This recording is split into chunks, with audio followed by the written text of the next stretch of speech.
Hi friends, எல்லாருக்கும் வணக்கம். இன்றைக்கி நம்ம செம்ம டேஸ்ட்டான உருளைக்கிழங்கு பீஃப் கிரேவி எப்படி பண்ணுறதுன்னு பார்க்கலாம். நான் இன்றைக்கி இது பண்ணுறதுக்காக 1/2 கிலோ பீஃப் எடுத்திருக்கேன்.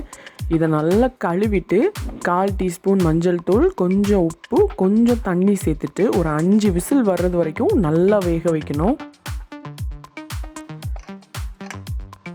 இது அப்படியே இருக்கட்டும். அடுத்ததாக ஒரு பாத்திரத்தை சூடு பண்ணிவிட்டு இதில் 2 டேபிள் ஸ்பூன் அளவுக்கு எண்ணெய் ஊற்றிக்கலாம்.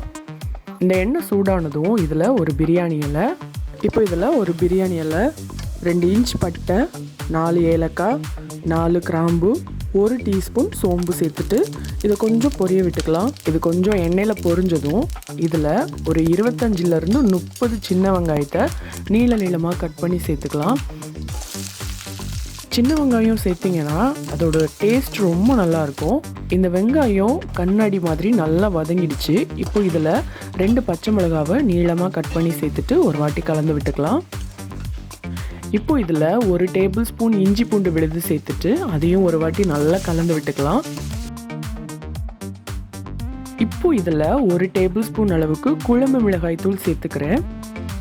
குழம்பு மிளகாய் தூள் எப்படி செய்கிறது அப்படிங்கிற வீடியோவை நான் ஆல்ரெடி போஸ்ட் பண்ணியிருக்கேன். அதை நீங்கள் டிஸ்கிரிப்ஷனில் இருக்கிற லிங்க்கை பார்த்து தெரிஞ்சுக்கோங்க. மசாலா சேர்த்துட்டு ஒரு நிமிஷம் மிதமான சூட்டில் மிக்ஸ் பண்ணதும் இதில் 2 தக்காளியை குட்டி குட்டியாக நறுக்கி சேர்த்துக்கோங்க. தக்காளி நல்லா பேஸ்ட் மாதிரி ஆனதும் இதில் தேவையான அளவுக்கு உப்பு சேர்த்துக்கோங்க. இப்போ இதில் கொஞ்சமாக தண்ணி சேர்த்துக்கோங்க. தண்ணி சேர்த்துட்டு நல்லா ஒரு வாட்டி கலந்து விட்டதுக்கப்புறம் 2 உருளைக்கிழங்க இந்த சைஸுக்கு நீங்கள் கட் பண்ணி சேர்த்துக்கோங்க. இப்போ இதை நல்லா ஒரு வாட்டி மிக்ஸ் பண்ணி விட்டுட்டு 1 கப்பு தண்ணி ஊற்றி இதை மூடி போட்டு ஒரு 10 நிமிஷத்துக்கு வேக வச்சிடலாம்.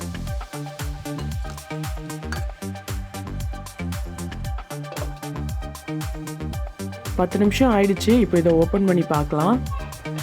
உருளைக்கிழங்கு ஓரளவுக்கு நல்லா வெந்துருச்சு.